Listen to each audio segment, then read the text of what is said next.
Today more than ever it seems like central bank digital currencies or CBDCs are inevitable. In the last few months they have emerged as a hot topic in the financial space.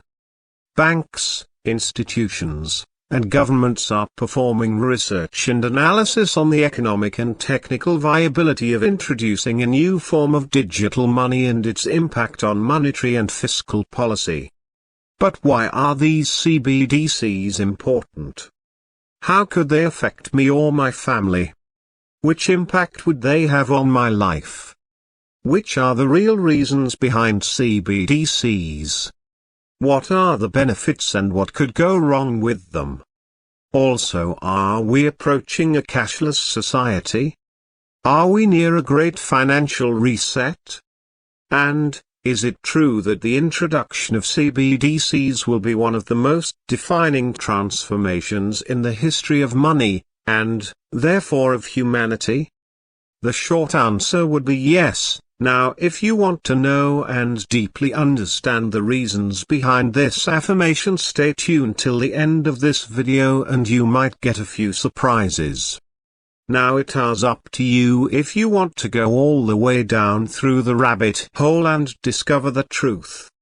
But do not worry, even though CBDCs might sound like a newfangled monetary innovation, the truth is they are way simpler than they seem. And after watching this video you will understand them way better. To start, let us go with the basics. We need to address that the present concept of CBDCs was inspired by Bitcoin and similar blockchain-based cryptocurrencies, but differs from such cryptocurrencies in that CBDCs are issued by a state and have an official legal tender status. Now, there is a lot of confusion over what these new currencies are, and discussions often occur without a common understanding of what is actually being proposed. In order to clarify this, in 2017 the Bank of International Settlements, or BIS, aka the Central Bank of Central Banks, released a paper titled Central Bank Cryptocurrencies, in which they stated that new cryptocurrencies are emerging almost daily, and many interested parties are wondering whether central banks should issue their own versions. To end, at that moment, with some of the confusion around CBDCs, the BIS presented a taxonomy of money that is based on 4 key properties. 1. Issuer, central bank or another private e-money provider such as Tether for example. 2. Form, electronic or physical. 3. Accessibility, universal or limited. 4. Transfer mechanism, centralized or decentralized. The BIS further defines CBDCs as an electronic form of central bank money that can be exchanged in a decentralized manner, known as peer-to-peer, meaning that transactions occur directly between the payer and the payee without a need for a central intermediary. In the same paper, we found a well-made illustration that exposes 4 positive denominated characteristics of money, them being universal accessibility, electronic, central bank issued, and peer-to-peer. By looking at this diagram we can easily see that a retail CBDC stands exactly in the center and is the only form of money that shares all of the categories we just mentioned. Another BIS paper released in 2020, states that the latest responses show emerging market economies reporting stronger motivations and a higher likelihood that they will issue digital currencies, with central banks representing 1/5 of the world's population reportedly likely to issue very soon. So, to start this journey you guys need to know that CBDCs are not something new. In fact, central banks like the ones from Nigeria and the Bahamas have already launched their own. Besides these countries, bigger and more powerful institutions such as Banque de France, the People's Bank of China, the Bank of Canada, the Central Bank of the Russian Federation, and the South African Reserve Bank already have deployed some pilot programs.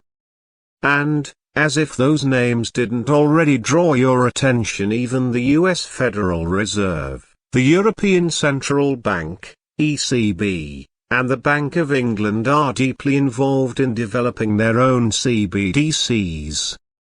In fact, according to Christine Lagarde, current president of the ECB, and ABIS consultation, by May 2021, more than 80 central banks were exploring or researching CBDCs. She even stated that, it is a duty of us to actually have available digital currencies that would operate to the benefit of consumers. We think, we central banks, and I'm not the only one here, there are, at least 80 central banks around the world that are looking at digital currencies. We think that it's a duty of us to actually have available digital currencies that would operate to the benefit of consumers. So what would it look like? Well, it could be used like banknotes. I don't think it is like banknotes because it will not have the degree of anonymity that banknotes have.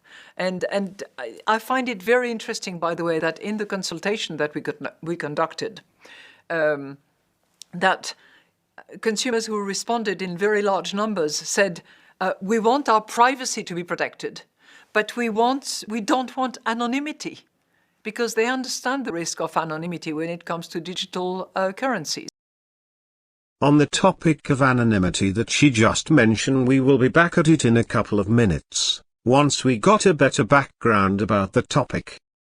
Let us now dive into an article that the World Economic Forum released in 2021, titled, International Cooperation and the Era of Digital Currency Growth. Now guys, pay close attention here because this is a huge part of the great narrative.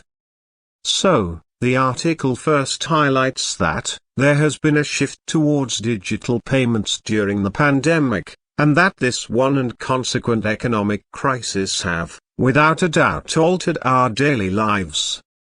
One of the profound changes has been the acceleration in the shift towards digital payments, as customers avoided cash over fears it might spread the virus, and as retailers adapted by moving their activity online. These challenges provided fertile grounds for exploring new digital forms of payment. How the world coordinates over the treatment of these new, potentially disruptive, technologies will critically shape whether the opportunities they present can be harnessed and the risks mitigated. Let me know in the comments section if you guys get the narrative, your thoughts on the WEF, the Davos agenda, and its influence on the globe. Do you think this elite organization work for the benefit of the whole society? Or, is it possible that they got some unseen plans behind them? Now let's continue with the central topic of our video, what are exactly CBDCs? As we said, they might sound like a newfangled monetary innovation, or perhaps just an official take on Bitcoin. The truth is CBDCs are way easier to understand than they seem. We got to say that it all starts with cryptocurrencies, such as Bitcoin, Ethereum, Litecoin, XRP, you name it. All of these, as we know them today, are extremely volatile and lack government backing. CBDCs overcome these concerns while using the same underlying distributed ledger technology of cryptocurrencies, blockchain. Governments recognize CBDCs as legal tender, in the issuing central bank's jurisdiction, meaning anyone can use them for payments and every merchant must accept them. In simpler terms, CBDCs are an electronic form of central bank money that citizens can use to make digital payments and store value. So, we can say that they offer three main elements: 1. Digital currency. 2. Issued by the central bank. 3. Universally accessibility.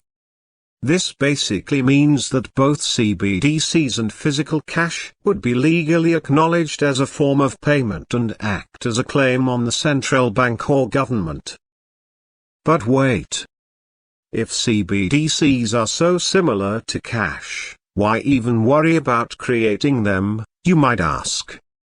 Here we present you with 3 reasons that plead the case for them. 1. A central bank digital currency increases the safety and efficiency of both retail and wholesale payment systems. CBDCs facilitate quick settlement of retail payments. This means that CBDCs could improve the proficiency of making payments at the point of sale, or between any two parties, peer-to-peer. However, the main advantage of CBDCs lies on the wholesale side. The current international payments model depends heavily on central banks operating the real-time gross settlement (RTGS) infrastructure within which all local banks' obligations must settle. So far, SWIFT has been the best alternative, but, since time lags exist in cross-border payments, participating parties are exposed to economic sanctions, beside a permanent settlement and credit risk.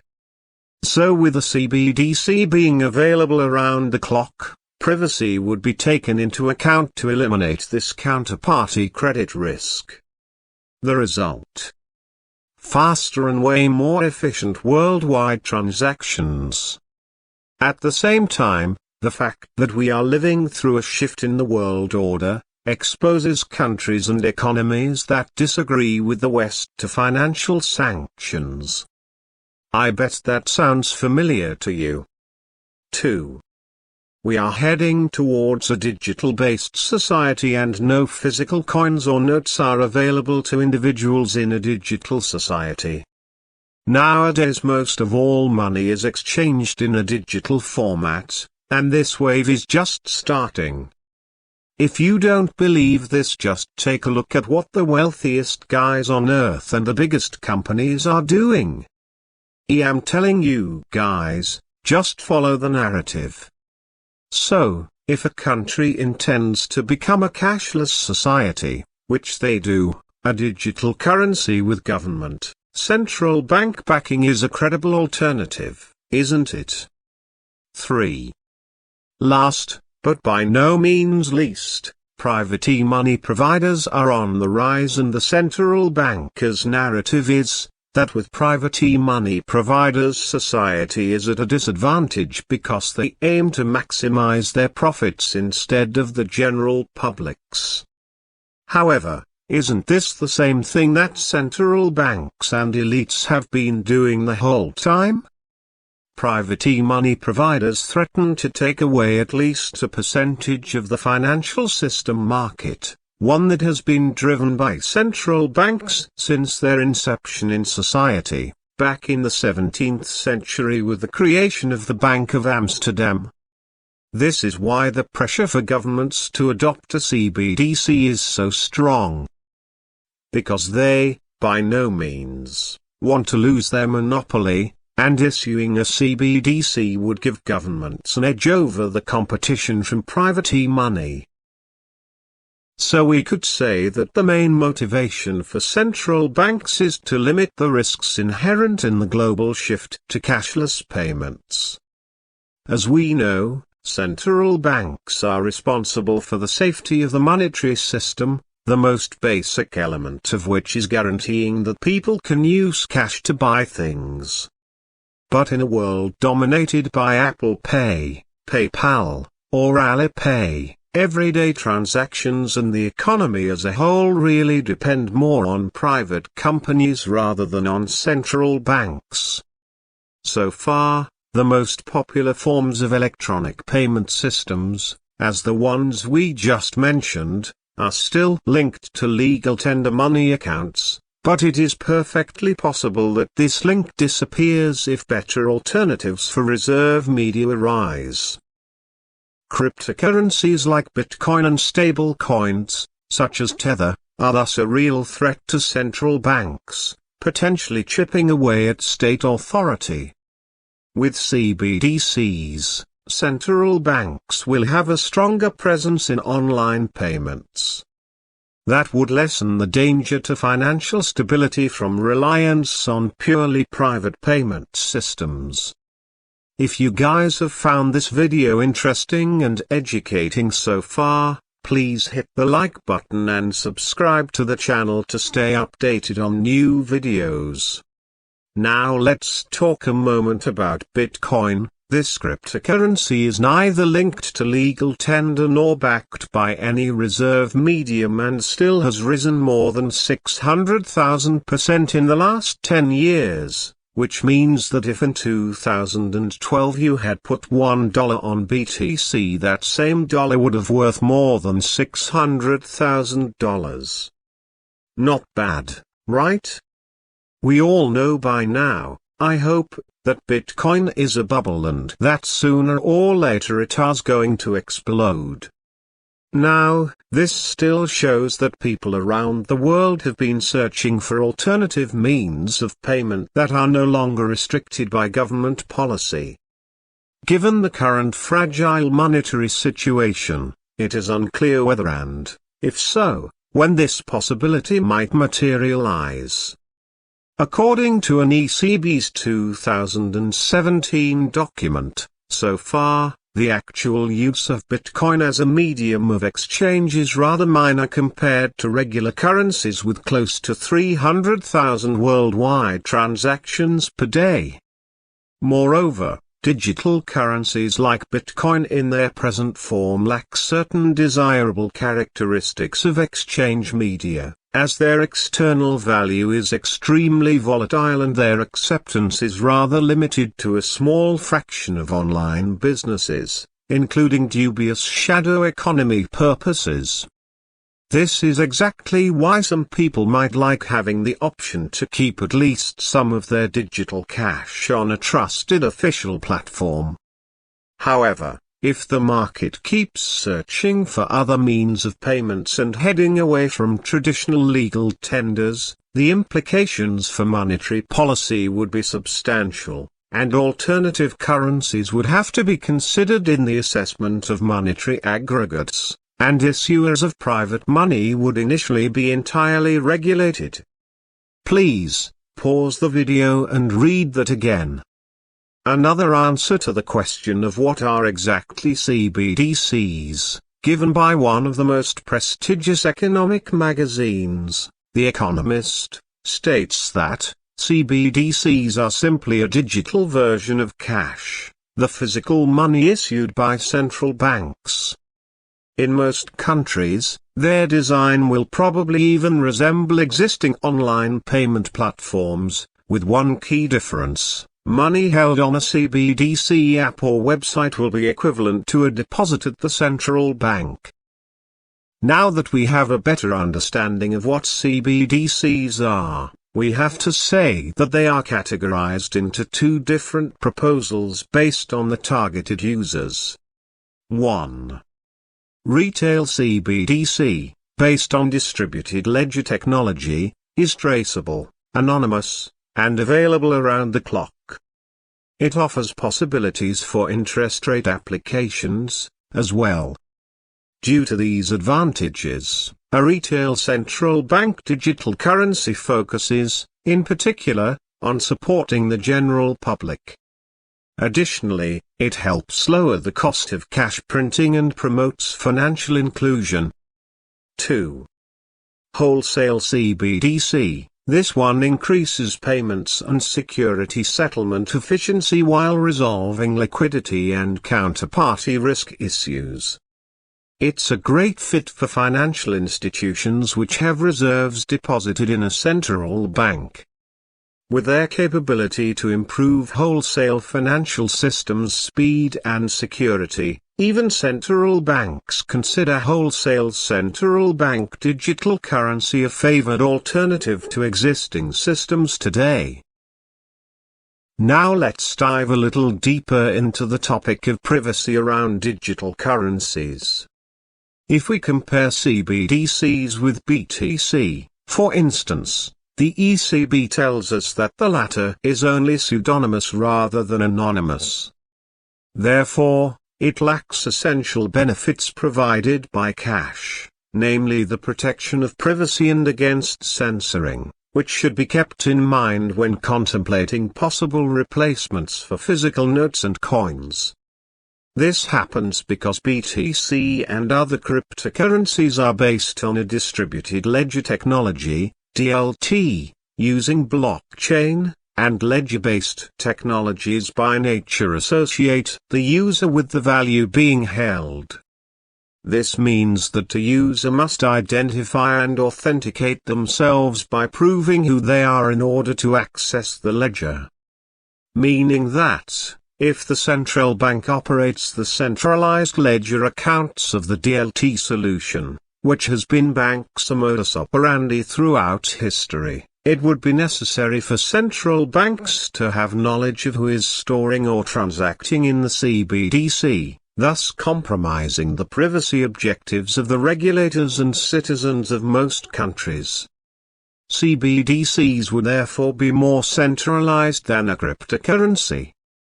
Not least in relation to issuance but also, for example, in relation to record keeping, as the central bank could centrally record and verify all CBDC transactions.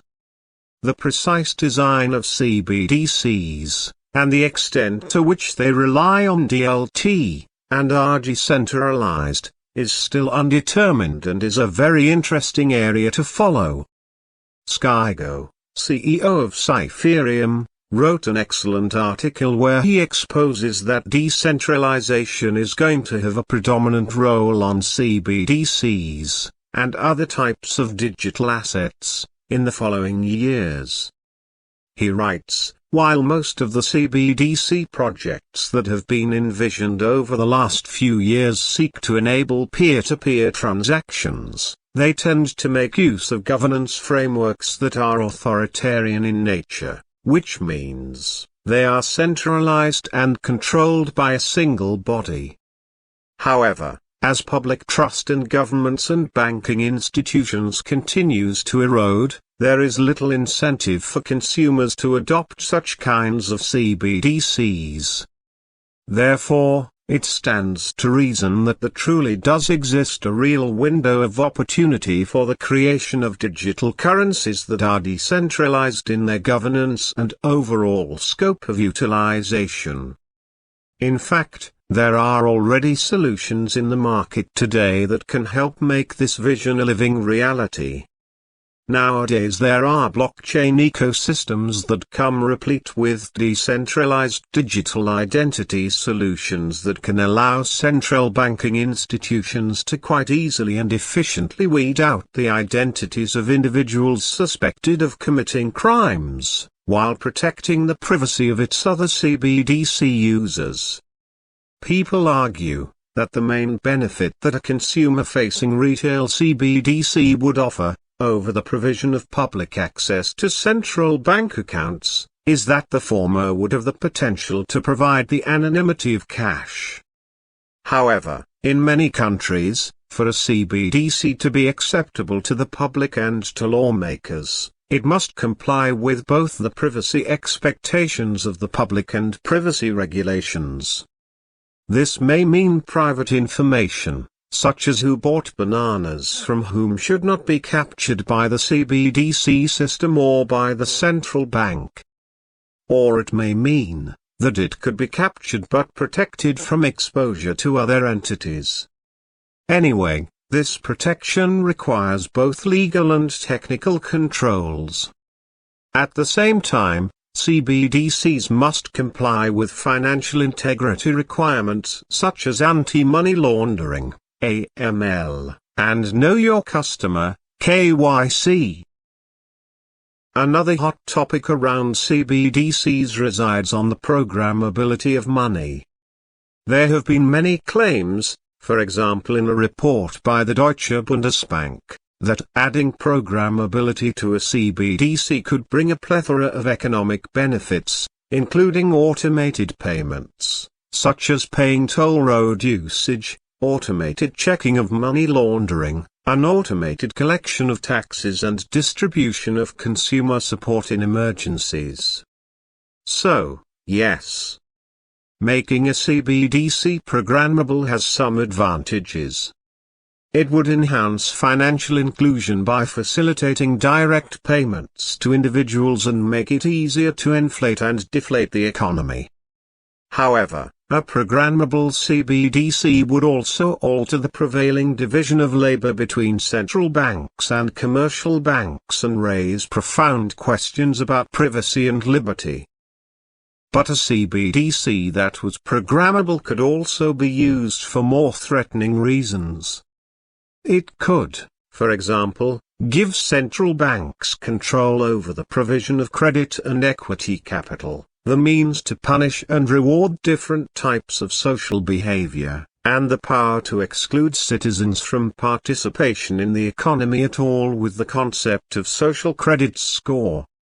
So programmable money could very well represent a threat to personal privacy and civil liberty. So I don't know about you guys, but at least for me, something doesn't add up. And I, not being inclined throughout my whole life to trust the elites or power systems, would not trust these guys now either. If by now you do not know who the real owners of the BIS are, though of most central banks all around the world, I highly suggest you all to make some research on who really runs the world, aka the black nobility. If you guys are somehow attracted to this topic, I highly recommend you all to read what I consider to be one of the best books I have ever read, titled A History of Central Banking and the Enslavement of Mankind, which gives a historical review of banking and its trajectory over time, and its involvement in major world events. I will leave a link for the PDF in the description. The BIS has worked closely with the Board of Governors of the U.S. Federal Reserve, the Bank of Canada, European Central Bank, Bank of Japan, Bank of Sweden, Sveriges Riksbank, Swiss National Bank, Bank of England, and other central banks, plus international organizations to understand key issues related to CBDCs and other payment innovations. They all actually collaborated in 2020 to produce a report on foundational principles for CBDCs. This basically means that they are the ones making the rules of the game and leveling the field. In this paper, they state that central banks have been providing trusted money to the public for hundreds of years as part of their public policy objectives. Yet the world is changing. To evolve and pursue their public policy objectives in a digital world, central banks are actively researching the pros and cons of offering a digital currency to the public, a general-purpose central bank digital currency, CBDC.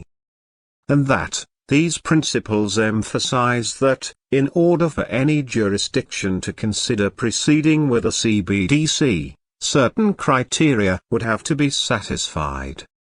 Authorities would first need to be confident that issuance would not compromise monetary or financial stability and that CBDCs could coexist with complement existing forms of money in a way that supports innovation and efficiency. So, at this point I am sure that you can make your own conclusions on the topic.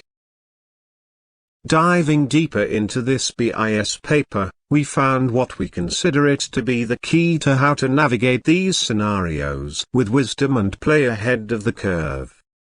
For context, today, vast sums of money flow within and between economies every day using the arrangements already in place.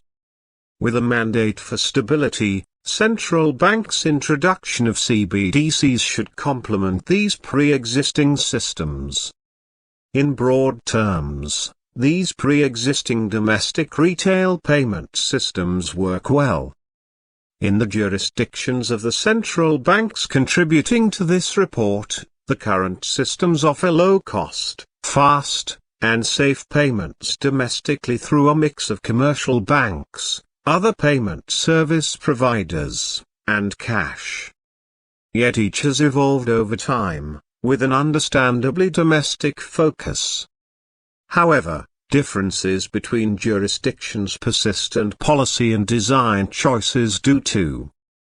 Any CBDC will be, first and foremost, designed for domestic users and the domestic payment system.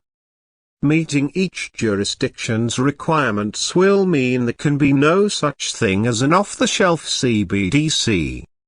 Economic design decisions on CBDC remuneration policy and any controls or tools to manage the impact on the banking system will vary by jurisdiction.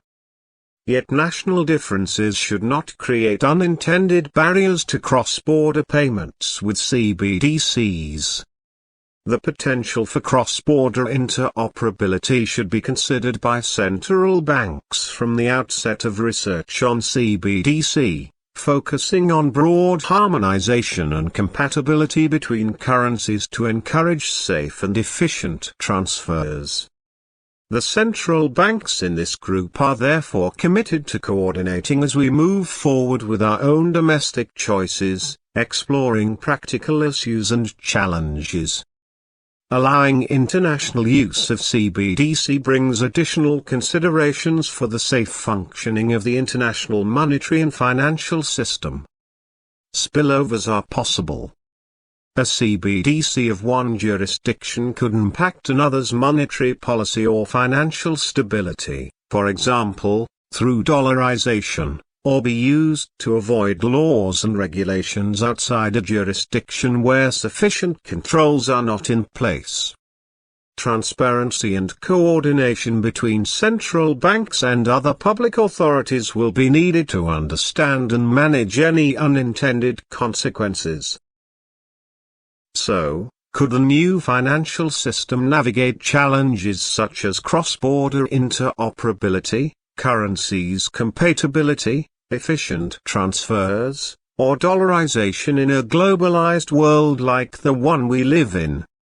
Well, if you guys are really into the crypto space, have done some deep research, and know the constraints of global payment infrastructure and what is happening with ISO 20022, and some of the consequences that this new standard will bring to the table, then you might already know that the answer to all these problems is called Ripple, which, most probably is the most advanced blockchain technology for global payments through which the biggest financial institutions are able to expand into new markets around the world. Plus, Ripple has been working to expand its partnership network for almost a decade now. In fact, they recently released a document called, The Future of CBDCs, Why All Central Banks Must Take Action, where they stated the following. Through the power of blockchain technology, financial institutions are enabling seamless, instant global payments. Each central bank will also have its own motivations for pursuing a digital currency that will be driven by specific market challenges and opportunities. The nature of the primary goal, whether it's overcoming limitations of existing payments infrastructure, promoting financial inclusion, boosting competition, or fostering innovation, will determine the approach and technology of each CBDC.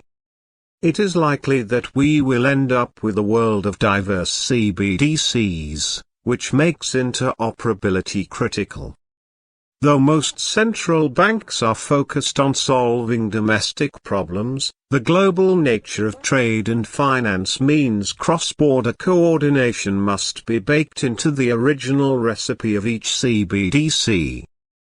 How the underlying technology is implemented and monetary policies are set over the coming decade will determine whether sovereign-backed digital assets open the door to enhance global trade and financial inclusion or maintain the inefficient and inequitable status quo. Some central banks are moving faster than others when it comes to piloting programs and implementing initiatives. But the future success of CBDCs will require a global consensus, rather than relying on a few pioneers with their own agendas to lead the way. The world's central banks must come together to agree on common CBDC standards and protocols that will enable interoperability, while also drawing on the existing knowledge and infrastructure of the private sector to accelerate initiatives.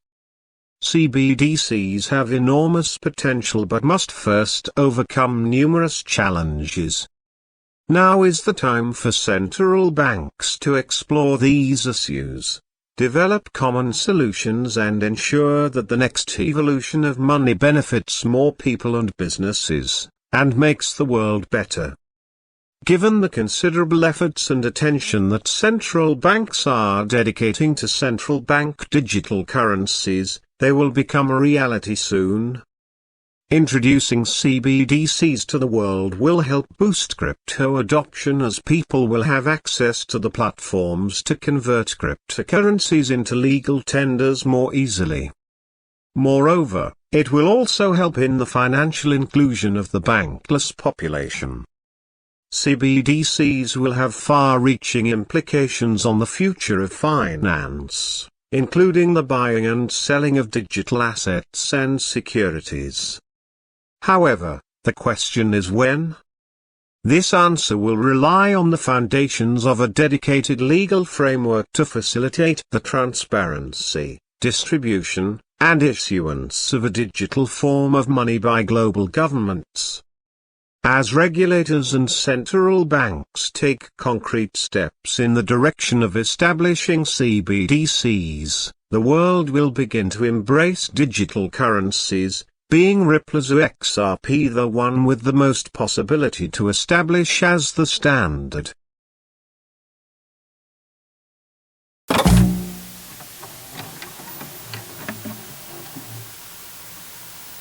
This is how we come to an end for this Understanding the World Order video. Thank you all very much for watching us.